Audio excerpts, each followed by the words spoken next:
नमस्कार दोस्तों, मैं हूं शोभित। और यार ये वाला इंटरव्यू काफ़ी पहले आ जाना चाहिए था, लेकिन पारस एक्चुअली घर चला गया था। तो हमने सोचा कि जब घर से वापस आएगा और कॉलेज ज्वाइन करने वाला होगा तो ये वीडियो बनाएंगे। तो यार ये है पारस जोशी।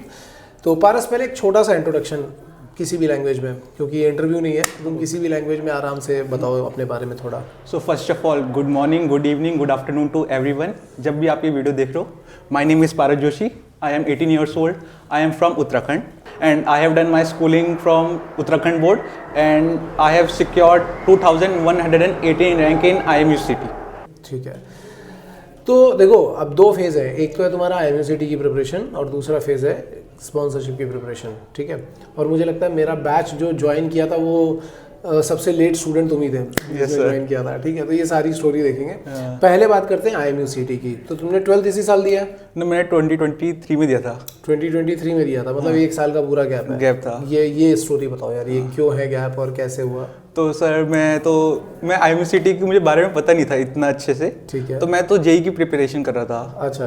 तो उसमें मेरी रैंक अच्छी नहीं आई थी, मतलब परसेंटाइल अच्छी नहीं आई थी ज़्यादा, पर मतलब ठीक थी, 80-90 के बीच में थी।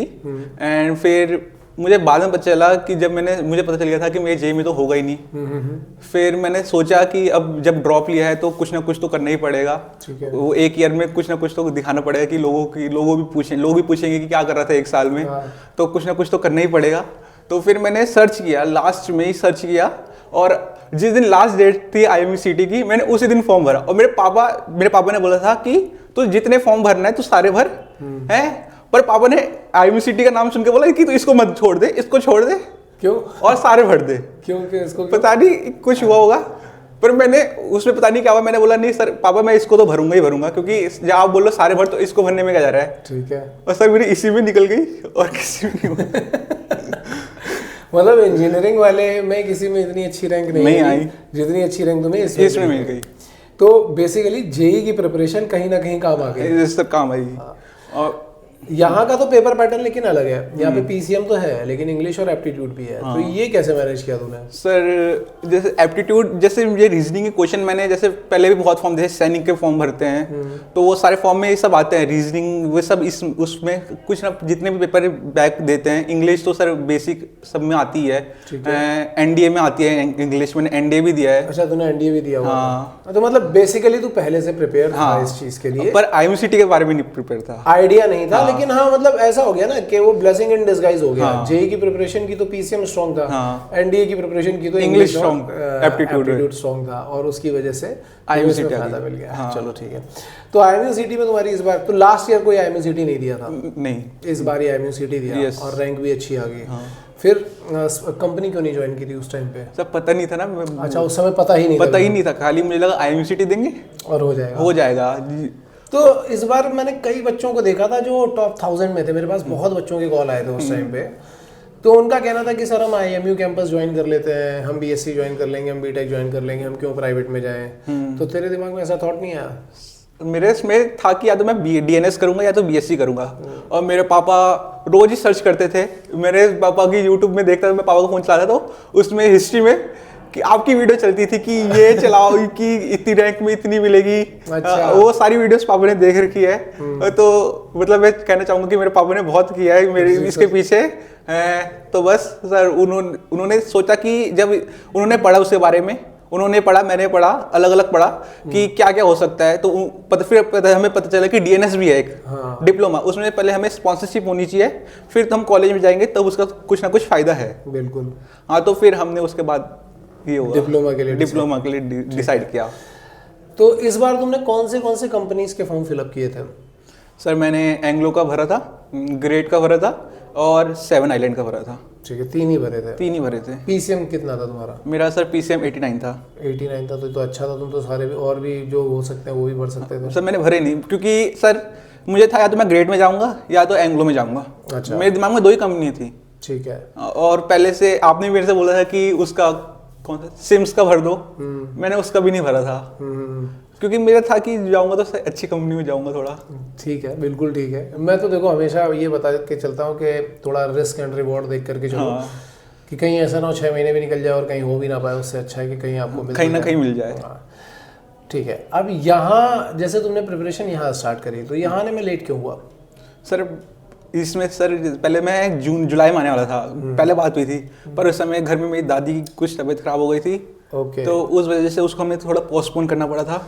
तो उस ड्यूरेशन में प्रिपरेशन हो पा रही थी तुम्हारी घर पे? सर प्रिपरेशन तो नहीं हो रही पा रही थी, पर पीसीएम अपना मैं सर ऐसा हो रहा था कि मैं पढ़ रहा था, कुछ ना कुछ पढ़ ही रहा था। ऐसा ना कि ऐसे नहीं है कि कुछ ही नहीं कर रहा था, कुछ ना कुछ कर ही रहा था, तो उसका सर फायदा बहुत मिला। ठीक है। कौन सी कंपनीज के इंटरव्यू निकाल लिए तुमने? सर मैंने जितने भरे सबके निकाल दिए। सबके निकाल दिए? एंग्लो का निकल गया, ग्रेड का भी मेरा निकल गया था, मेडिकल हो गया था। 7 का मेरा मेडिकल था, उसको मैं गए नहीं देने। तो ग्रेड की लिस्ट में आया था तेरा? हाँ sir, second rank. Second rank आई थी तेरी, बहुत अच्छे। ये तो बहुत ही बढ़िया है। ठीक है, तो फाइनली ज्वाइन कर रहे हो एंग्लो ईस्टर्न? 15 को ज्वाइनिंग है। 15 को ज्वाइनिंग है, तो कंग्रेचुलेशंस फॉर दैट। अब जो प्रिपरेशन तुम्हारी यहाँ पे चली, ठीक है, उस प्रिपरेशन के बारे में मैं जानना चाहता हूँ कि तुम्हारा एक्सपीरियंस ड्यूरिंग द प्रिपरेशन, क्योंकि तुम एंड में आए, तो तुम्हें मुझे ऐसा लगता है कि सारे लेक्चर्स तो मिल गए होंगे, वीडियो लेक्चर्स तो मिल गए होंगे, लेकिन लाइव लेक्चर्स जो थे वो शायद नहीं मिल पाए होंगे। तो रिटर्न कैसे मैनेज किया फिर तुमने? सर रिटर्न ऐसा था कि पीसीएम ही थी और मैंने पीसीएम पढ़ी थी, मुझे आती थी।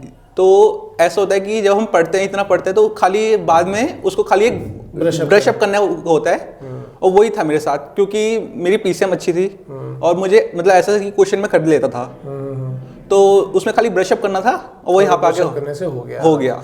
इंटरव्यू कितने दिए यहाँ पे? सर आपको तो मैंने एक ही दिया है, और मैम को तो मैंने जितना हो सके उतना देता था। फिर भी एक अंदाजा? सर मैंने लास्ट के 2 महीने में कम से कम 15-20 इंटरव्यू मैम को दे ही हैं, क्योंकि मैं लास्ट में आया। मैम भी मुझे बोली थी कि एक ही बच्चा है जो कंसिस्टेंटली इंटरव्यू दे रहा है। हाँ। बाकियों को तो बुला रहे हैं, वो आ भी नहीं रहे, एक ही बच्चा है, तो वो एक बच्चा तू ही था एक्चुअली। हमारी बैच और बच्चे होते थे, ग्रुप में मैसेज आता था कि ये बच्चे आओ, मुझे बोलते तुम ही जाओ सबसे पहले। लेकिन इस चीज का फायदा भी मिला होगा। यस सर, हमेशा पहले जाने का फायदा मिला होगा। पहले कुछ इंटरव्यूज खराब होते हैं, लेकिन धीमे धीमे आप ट्रैक पे आने शुरू हो जाते हैं। तो ये तो फायदा मिला होगा। अच्छा, जो तुम्हारा एंग्लो का इंटरव्यू है, ये पहली बार में तो तुम्हारा नहीं क्लियर हुआ, री इंटरव्यू था। हाँ, तो ये पहली बार में कहाँ गड़बड़ हुई थी? सर पहली बार मेरी मैथ्स की गड़बड़ हुई थी। मुझे 5 क्वेश्चन दिए थे बागला सर ने, और फिर उसमें क्या हुआ कि मैंने करे तो सारे, पर उसमें आंसर सही नहीं आए 3 के। अच्छा, तो बस उन्होंने उसके लिए री इंटरव्यू रखा मेरा। तो फिर री इंटरव्यू कैसा रहा तुम्हारा? री इंटरव्यू अच्छा था। पहले हम गए वहाँ, फिर हमसे ऐसे लिखाया, फिर उसके बाद मेरा तो जल्दी बारी आ जाती है वहाँ पे, तो आधे घंटे 20 मिनट में मेरी बारी आई। फिर मेरे सर ने मुझे बोला कि तुम पहले मेरे से नॉन टेक्निकल पूछा कि तुमने क्या किया 1 महीने में, मैंने तुम्हें कुछ सजेशन दिए थे, उसमें तुमने कैसे काम किया। ठीक है। वो एक्सप्लेन करा पूरा। फिर सर ने बोला कि मैंने तुम्हें कौन कौन से टॉपिक दिए थे, मैंने 5 टॉपिक के नाम बोले। फिर सर ने वो क्वेश्चंस ढूंढे किस शीट में वो क्वेश्चन है, और उनके पास कई सारी शीट्स, बहुत सारी शीट्स थी। फिर वो ढूंढे और बोला कि चलो इसको तुम आधे घंटे में सॉल्व करके दिखा दो। ये सर सॉल्व हो गए, सारे के सारे कर दिए। हाँ, चलो बढ़िया है, तो बहुत ही बढ़िया। देखो, सभी स्टूडेंट्स को मैं एक सजेशन दूंगा, ये उन बच्चों में से एक था जो सबसे लास्ट में आया, लेकिन इसका फोकस सिर्फ एक जगह पे था। मतलब जितने भी बच्चे यहाँ पे आए हैं, उन सभी बच्चों में इसका फोकस सिर्फ एक जगह पे था, पढ़ाई के ऊपर और इंटरव्यू के ऊपर, और कोई दूसरी तीसरी चीज़ इसके दिमाग में थी ही नहीं, जिसकी वजह से इसने सबसे कम टाइम में यहाँ प्रिपरेशन करके सारे इंटरव्यू निकाल लिए, जो कंपनी भरी थी सारी निकाल ली है। तो जो भी प्रिपरेशन कर रहे हो ना यार, ये दिमाग डाइवर्ट करने के लिए 10 तरीके होते हैं कि यार इस बार तो इतना कंपटीशन बढ़ गया है, इस बार तो इतने लोग आ गए हैं, पिछली बार इसका नहीं हुआ तो इसका कैसे होगा, ऐसे करके 50 चीज़ें आती हैं। लेकिन सिलेक्शन के लिए दिमाग में केवल एक ही चीज़ रखनी होती है कि मुझे इतने क्वेश्चन अटेम्प्ट करने जिससे मेरा रिटर्न क्लियर होगा, और इंटरव्यू के लिए मुझे ये प्रिपेयर करना है। इसके ऊपर तुम करते जाओ, मेहनत करते जाओ, आराम से तुम निकाल लोगे। और सर मेरा मानना ये है कि हमें इतनी सारी सीट्स पे क्यों ध्यान देना है, हमें तो बस अपनी सीट से मतलब है। एग्जैक्टली, हमें एक ही पे ध्यान देना है, हमें बहुतों पे ध्यान नहीं देना। हाँ, मतलब मैं ये कहता हूँ कि आपको नंबर 1 रैंक लानी नहीं है। आप अगर टॉप 2000 3000 में हो, दैट इज ऑल्सो गुड। हाँ। तो तुमने कितने क्वेश्चन अटेम्प्ट किए थे IMU सिटी में? सर मैंने ज्यादा नहीं किए थे। हाँ। मैंने 120 तक किए होंगे बस। हाँ, और देखो आपने 120 किए और उसमें कुछ गलत भी रहे होंगे। हाँ, रहे होंगे, और उसके बावजूद भी आपकी 2100 रैंक आ रही है। तो आप खुद सोच करके देखो यार, जो मैं बार बार आपको टिप्स एंड ट्रिक्स बताते रहता हूँ ना, ये ऐसे हवा में नहीं बताता हूँ, ये इन्हीं सब रिसर्च के बाद बताते रहता हूँ मैं। तो इन पे ध्यान से फोकस करो। तुम्हें अगर कुछ मैसेज देना हो अपने एंड पे?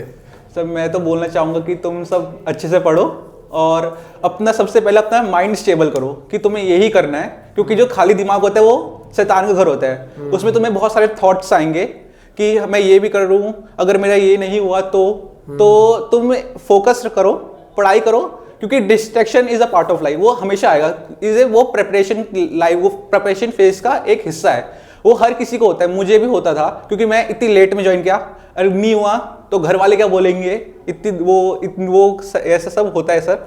तो बस अपने माइंड को स्टेबल करो कि मुझे इसी में जाना है, एंड फिर तुम्हारा हो ही जाएगा। एक जगह पे फोकस करके प्रिपरेशन करो, हाँ। डेफिनेटली तुम्हें मिलेगा। So with this information, Shobhit signing off. All the best guys and all the best Paras, Thank you, तुम्हारे sir. फ्यूचर के लिए। अगर मैं वहाँ आया तो डेफिनेटली मैं मिलूंगा। मैं प्लान बनाते रहता हूँ, बहुत कम बार आ पाता हूँ, लेकिन आऊँगा तो श्योरली मैं तुम्हें मिलूंगा वहाँ। यस सर, जरूर। ओके।